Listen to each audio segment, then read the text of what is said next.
அனைவருக்கும் என்னுடைய அன்பான மாலை வணக்கம். இடுவாய் கிராமம் சின்னக்காளிபாளையத்தில் பெரும் திரளாக சேர்ந்திருக்கக்கூடிய எல்லா பெரியோர்கள், தாய்மார்கள், சகோதர சகோதரிகள், இளைஞர் படை எல்லோருக்கும் என்னுடைய வணக்கத்தை தெரிவித்துக் கொள்கின்றேன். முதல்ல மன்னிப்பையும் கோரிக்கொள்கின்றேன். என்று உங்களோடு இருக்க வேண்டும் என்கின்ற பெரிய ஆசை, உங்களோடு சேர்ந்து போராட வேண்டும் என்கின்ற பெரிய ஆசை.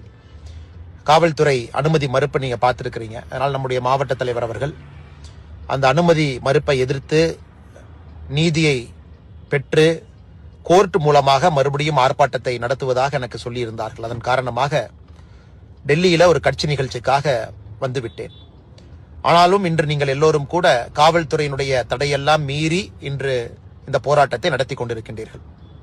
ஆனால் நிச்சயமாக உங்களுக்கு உறுதியளிக்கின்றேன், அடுத்து நடக்கக்கூடிய போராட்டத்திற்கு நான் நிச்சயமாக அங்கே இருப்பேன். அதே நேரத்தில் எங்களுடைய மாவட்ட தலைவர் அண்ணன் ஸ்ரீனிவாசன் அவர்கள் முறையாக அனுமதியை நிச்சயமாக பெறுவார் என்கின்ற நம்பிக்கையும் எனக்கு இருக்கு. காவல்துறை அப்பொழுதும் அதை மறுத்தால் வேறு வழி இல்லை, நானும் உங்களைப் போல அதை மீற வேண்டிய கட்டாயத்திற்கு தள்ளப்பட்டிருப்பேன். காரணம், ஜனநாயக முறையில அறரீதியில் நடக்கக்கூடிய போராட்டம். எந்த விதத்திலும் கூட இந்த ஊர் பகுதியில திருப்பூர் மாநகராட்சியினுடைய குப்பை கழிவுகளை கொண்டு வந்து கொட்டுவதற்கு யாருக்குமே இங்க அதிகாரம் இல்லை. இருந்தும் திருப்பூர்ல வரக்கூடிய குப்பை கழிவுகள் எல்லாம் கூட அங்கேயே திட மேலாண்மையாக அதை வரைமுறைப்படுத்துவதற்காக கிட்டத்தட்ட 28 MCC இருக்கு. எதுவுமே நடைமுறைப்படுத்தல. இந்த குப்பை அகற்றப்படுவதில் ஒரு பெரிய லஞ்ச சாம்ராஜ்யத்தையே திருப்பூரினுடைய மாநகராட்சி நடத்தி கொண்டிருக்கின்றார்கள்.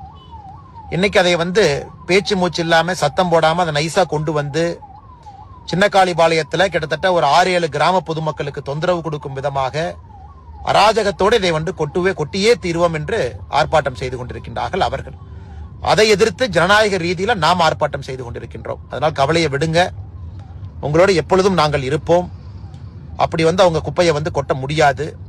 காரணம், PAP வாய்க்கால் ஒரு பக்கம் போகுது, குப்பை எங்கே கொட்டுவோம் என்று சொல்கின்றாங்களோ இப்பதான் அதுக்கு பக்கத்துல 1500 ஏழை எளிய மக்களுக்கான வீட்டு வசதி இப்பதான் வந்திருக்கு. அவர்களுக்கு பிரச்சனை. இளைஞர்கள் இதை இப்பதான் விளையாட்டு மைதானமாக பயன்படுத்தி கொண்டிருக்கின்றார்கள், அவர்களுக்கு பிரச்சனை. இங்க மூங்கில் பூங்கா இருக்கு, அறிவியல் பூங்கா இருக்கு, எல்லோருக்குமே பிரச்சனை ஏற்படுத்தக்கூடிய இடமாக தேர்வு செய்யறாங்க. அதுவும் இந்த இடமே மாநகராட்சியினுடைய பெயர்ல கூட இல்லை.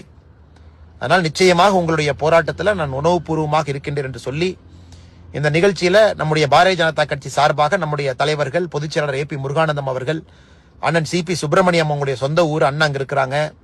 மூத்த திருப்பூர் பகுதியினுடைய பாரதிய ஜனதா கட்சியினுடைய தலைவர் பெருமக்கள் எல்லோரும் இருக்கின்றார்கள். மாவட்டத்தினுடைய தலைவர் அண்ணன் ஸ்ரீனிவாசன் அவர்கள் இருக்கின்றார்கள். எல்லோரும் உங்களுக்கு அரணாக இருப்பார்கள்.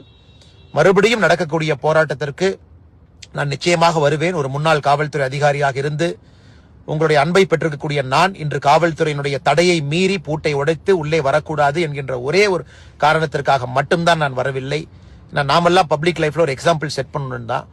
அதையும் மீறி நாளைக்கு நாளானைக்கு குப்பையை கொட்ட வர்றாங்கன்னா முதல் ஆளாக தடுத்து நிறுத்துவதற்கு நான் அங்கே இருப்பேன் என்கின்ற உறுதிமொழியும் உங்களுக்கு அளித்து, அடுத்து நடக்கக்கூடிய போராட்ட நிகழ்வுல நிச்சயமாக பங்கேற்பேன் என்கின்ற உறுதிமொழியும் அளித்து, அதனால் நிச்சயமாக ஜனநாயக ரீதியில தொடர்ந்து போராடுவோம், வெற்றியை நிலைநாட்டுவோம் என்று சொல்லி வாய்ப்பு கொடுத்த அண்ணன் ஸ்ரீனிவாசன் அவர்களுக்கும் மாவட்டத்தினுடைய எல்லா நிர்வாகிகளுக்கும் நன்றி கலந்த வாழ்த்துக்களை, வணக்கங்களை தெரிவித்து, மிக பொறுமையாக இருக்கக்கூடிய நம்முடைய பெரியவர்கள், தாய்மார்கள், பொதுமக்கள், இங்க குழுமி இருக்கக்கூடிய எல்லோருக்கும் என்னுடைய வணக்கத்தையும் இந்த நேரத்தில் தெரிவித்துக் கொள்கின்றேன்.